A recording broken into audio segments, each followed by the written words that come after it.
Hello guys, welcome back to the channel for another live preview. And today we are joined by a very, very special guest, Tom from 4-0 written all over it. First of all, where can they find you, mate?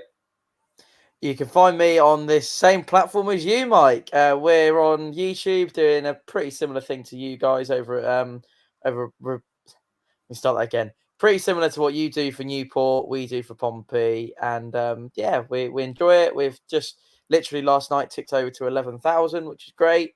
Wow. And yeah, just trying to enjoy the season as much as we can. Yeah, and yourself, how are you doing? Obviously, Portsmouth are doing quite well at the moment. Beat Cardiff in the previous round, which I love to say, by the way. I'll probably get that in a few more times during the stream. Yeah. But no, how are you and yourself, mate? I'm really good, mate. I'm starting to enjoy my football again, which is nice because you never fall out of love with it, do you? But you end up sort of you sort of at one point in sort of not last season under Kenny Jackett, it was very turgid, it was very insipid, and there was no life about us. But since Danny Cowley's come in and now he's got his 3 windows under his belt and he's playing with a team on his and Nicky's terms, we can get really excited about our football club again, which I think is what everyone wants, isn't it? Yeah, the first place we'll start off then. Obviously, last season was, underwhelming to say the least. Portsmouth too big for this league. I'm sure you hear it all the time, but there's several teams in this in League One that are too big for League One. But coming off the back of last season, the signings that you've brought in, some very good names. How has it looked so far under Danny and Nicky this season? Very impressive. Very impressive. We yet to lose a game. Let's use a game, which is quite key. The only points we have dropped this season in the league have been against Lincoln and Sheffield Wednesday. I would argue that our Sheffield Wednesday performance, particularly second half, merited 3 points rather than the one we got. Lincoln, I just felt like we never really got going. Other than that, yeah, we've been really exciting to watch, and it's really enjoyable to watch actually. Some of the football, and is back before sort of the whole Danny and Nicky thing really got going, you could really kind of tell where we were playing our balls, and you could telegraph the play. You could really spot the runs that the boys were making.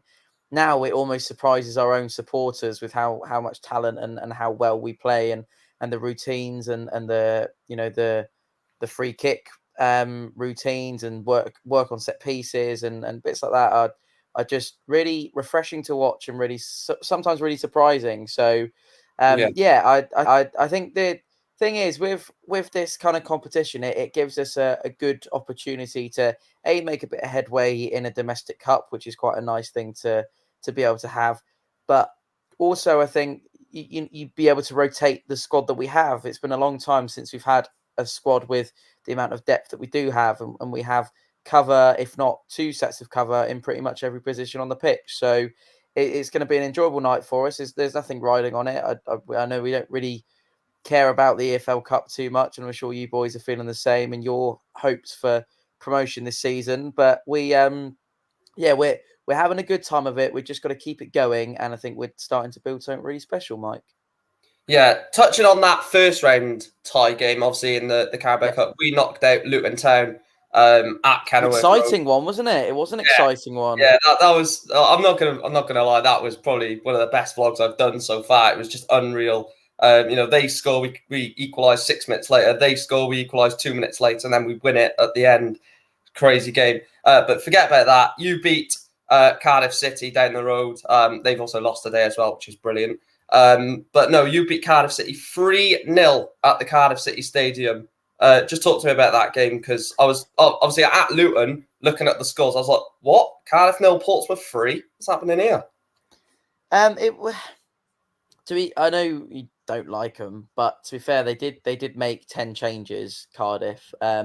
But even then, to be playing a Championship B team and to beat them 3-0 is still quite an impressive feat. I was really pleased with the way the boys applied themselves that night. Great away day. The sun was blazing down on us. I don't know if you've ever been in that away end, but it's sort of... Yeah, I have. I've got in the away end as a Huddersfield fan, a Brighton fan, just when Newport have not played. There you go. So you're in that kind of corner. They've got safe standing there now. So and the sun was coming down. It's blazing in our eyes. So we missed the first half of missed half of the first half. But yeah, I mean, to be fair to Pompey's first half, we did really notice the championship quality and the difference between the two. Second half, we were a lot better. I feel like we kind of worked out the Cardiff game plan a little bit. Managed to play the football on our terms the way we wanted to, rather than having to be reactive to what the opposition were doing, which is always something that Danny and Nicky like, getting a foothold in the game, bits like that.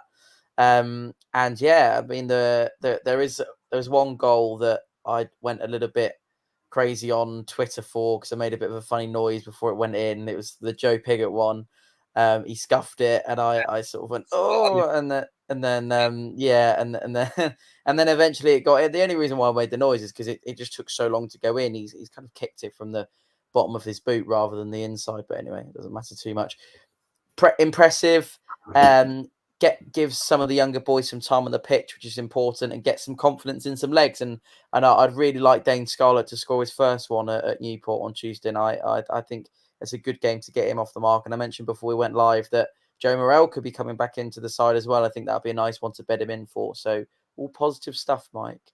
Yeah, in terms of the league, then you said you still haven't lost in the league. How has the league form been then? Because I know obviously you're looking very good in the league. Obviously, you translated that to the Carabao Cup. Are you looking at promotion this season? Is that a viable option now with the start you've made? Thus far, yes, we are definitely. We've as a result of yesterday, we're now 3 wins on the trot in the league. We are 4 wins in all competitions on the trot. It's a nice little run that we've managed to start putting together, albeit really early days. And there's a lot of teams still to play, and there's some teams that we've been absolutely nowhere near yet. And you can see the quality that the likes of Ipswich and Peterborough have in League One. We'd like to consider ourselves up there. Definitely, promotion's got to be an aim, as you said it. There's when we started talking that Portsmouth Football Club's too big to be in League One, I completely echo that sentiment. What I would say is League One's an incredibly tough league to get out of, and you boys will know it from your trying to get out of League Two, is that it's never easy to get up a division, especially when it's the third and fourth tier of English football. So yeah, we're trying our best. We're doing really well. We're scoring a lot of goals. We're the league's top goal scorers in League One so far. At the time of this broadcast, so all is looking good. We're playing with a consistency. We're playing clinically. We're finishing off our chances, which is what we struggled to do last season. We've got a lot of attacking pace, a lot of attacking spirit, and a desire to win the ball back. And I think that's the conventions of a promotion side, and hopefully we can be one this year. Yeah, absolutely. Talking about the difference between last season and this season, then what new signings have really affected the sort of change in form at Portsmouth, and being a lot more competent going forward? So the number one is Marlon Pack. He will dominate. If you ask any Pompey fan that question, they will say, "Oh, Marlon Pack is the star signing." Yeah. I know he spent quite a few years at Cardiff City, so you boys might not be too fond of him, but he's been amazing. 10 out of 10 performances every time. And you mentioned you're going to look at the Sofa Score ratings. I would be very surprised if Marlon Pack wasn't in our top 3 of players so far this season, because he's been immense. Owen Dale's a really good one on loan from Blackpool at the moment. He opened his Pompey account in terms of goal scoring yesterday. He scored our 3rd one in that 3-1 win over Cambridge United, then over Bristol Rovers. And yeah, so those 2, and then I mean, there's a whole host of names that you could add to the list. We've really built it in midfield. Tom Lowry's an excellent signing from Crewe.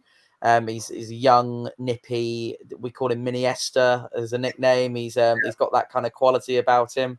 So yeah, there's loads to tell you about. The list is endless. Josh Griffiths between the sticks as well as another one that we might not have mentioned. And then we brought in some experience at the back with Michael Morrison, who's our centre half, who pairs Sean Raggett. He might not play on Tuesday night because of the amount of game time, and we know all the boys can't play all the games. But as I mentioned earlier, you've got that depth in the squad that you can look to at a time where you're going to need some players to come in and help with the cup competitions, or if legs are getting tired. I mean, we've been going, I don't know if you boys have been the same, but Saturday, Tuesday for the majority of August now, and it's going to be the same for September.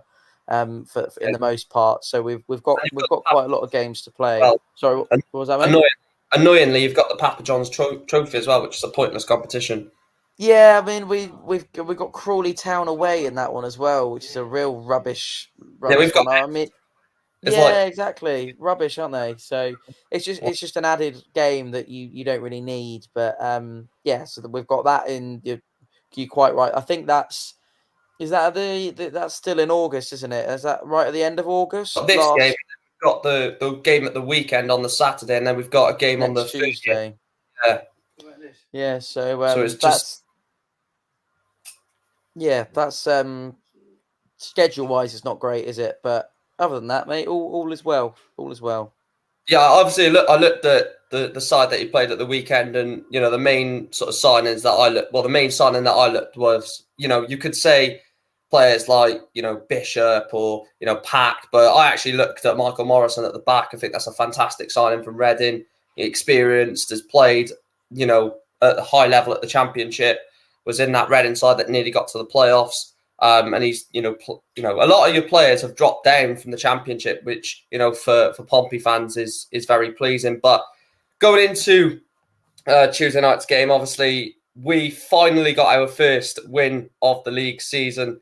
We were 23rd going into Saturday's game, managed to beat Tranmere 2-1 at the weekend.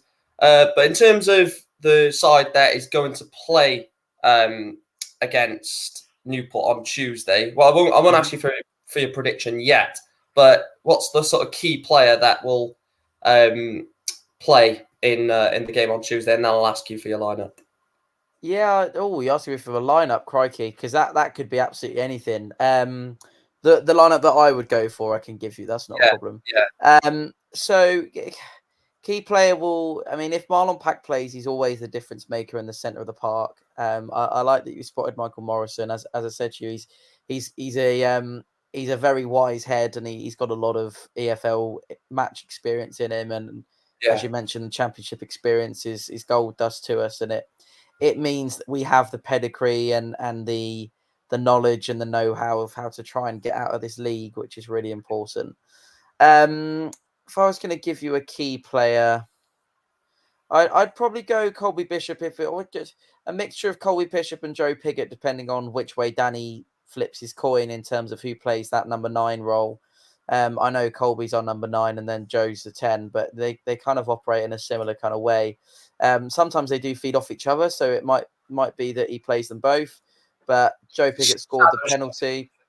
like a shadow striker just sat behind Yeah, sort of. absolutely, absolutely. Yeah, and I mean Joe Pigott's keen on getting the goals, but so's Colby Bishop, and there is a nice dynamic between the two of them, and it does tend to work really well. I'll go Colby Bishop as my main man, just because he scored 4 already this season in League One, and yeah, he can't stop banging them in at the minute. And you said to me before we came on that he was the one that you're most scared of, so that will be my answer to you, Yeah, Mark. yeah. I know it's going to be hard, but Danny Cowley and Nick Cowley have been suspended for the game on Tuesday night, and they've come to 4-0 written all over it, Tom, to pick the lineup. What 11 are you going with, my friend? I would say I would probably it might surprise a few people, but I would maybe give Joshua Alawayemi a go in goal. He's another signing of the summer. He signed him from Tottenham Hotspur as a young keeper. Yeah, I wouldn't be surprised if he starts him in this competition. Josh Griffiths has played every single minute of every single game so far in League One for Pompey this season, so there might need to be a little bit of rotation there. I would probably go for a 4-3-3. He kind of sometimes he opts for the 4-4-2. I don't know if you boys are quite a narrow side or you like to spread the play out we play wide or whatever. 5 at the back.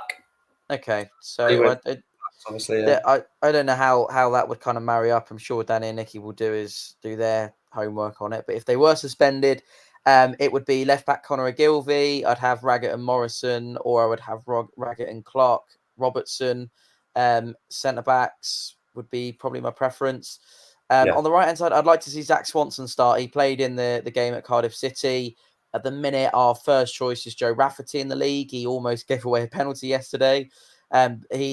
He's not got blistering pace, but he can play some really good balls, and his vision is very good. Joe Rafferty, I just think Zach adds a little bit of athleticism, youthfulness, and a bit more of a hunger about him, and maybe a bit more pace as well. So Is that a Zach permanent Swanson, deal?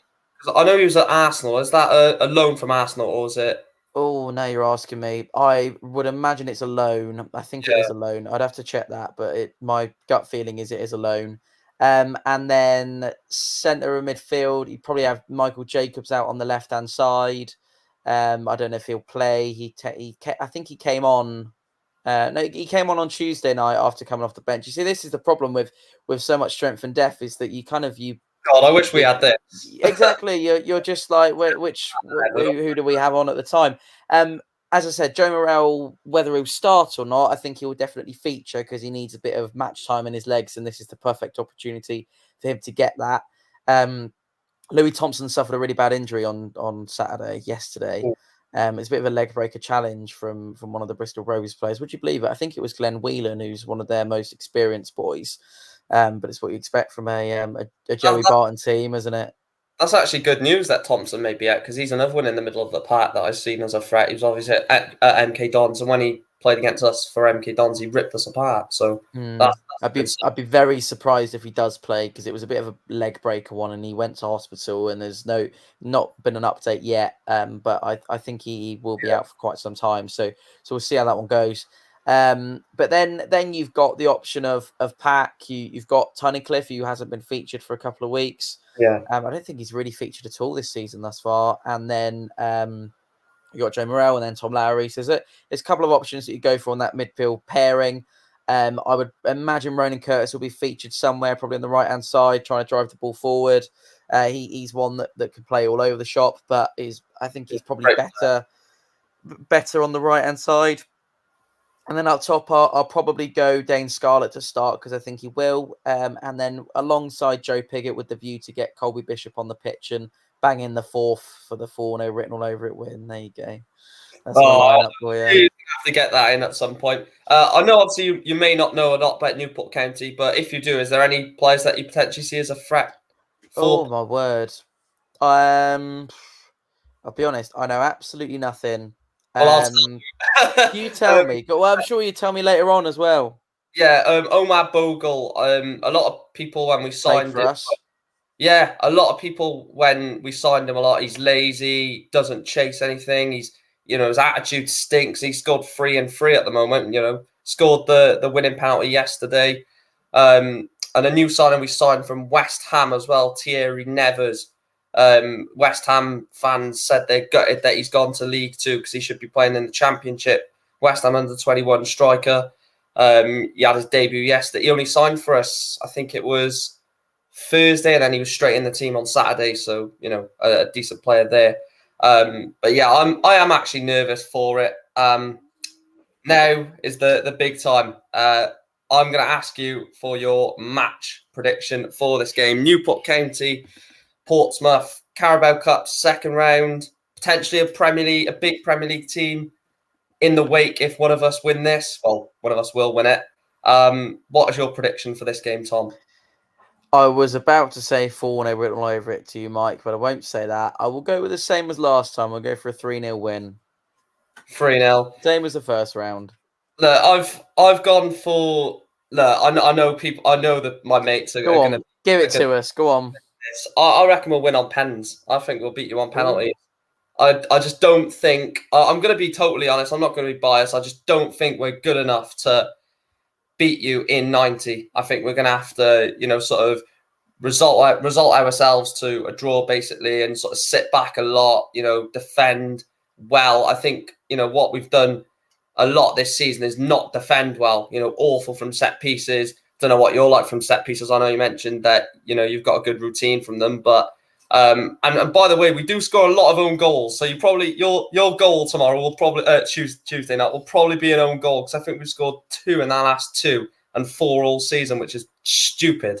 But yeah, I'm gonna go 1-1 and us to win on pens. I know it's probably a bit biased and all this, but I genuinely think we're going to win tomorrow, Tuesday. I keep saying because I normally do the preview the day before, so I'm so used to saying actually Tuesday night. But also, before we wrap the stream up, I will be going on Tom's channel, 4-0 written all over it. It is tagged in the title. I'll be going on there around 7:30 to try and give Newport some sort of put them on the map sort of thing. But I want to say a massive thank you to Tom for coming onto the channel today. It really does mean a lot. He has just reached 11,000 subscribers. Help him get to 12K. Great content. And I'm sure I'll be meeting up with you in the vlog tomorrow. Tuesday. I'm going to have to write on my head later when I come onto your preview. We are playing on Tuesday. The game is Tuesday. Because I was so used to doing the preview the day before. But hopefully meet up with you on the vlog on Tuesday. And like I said, a massive thank you for coming on. You're welcome, mate. See you Tuesday. See you Tuesday. Thanks for coming on. Big shout out to Tom for coming on to the channel. Really did appreciate it. Please make sure to like, share, and subscribe. And I will see you in the next one. Up the county. See you Tuesday. Come on the board.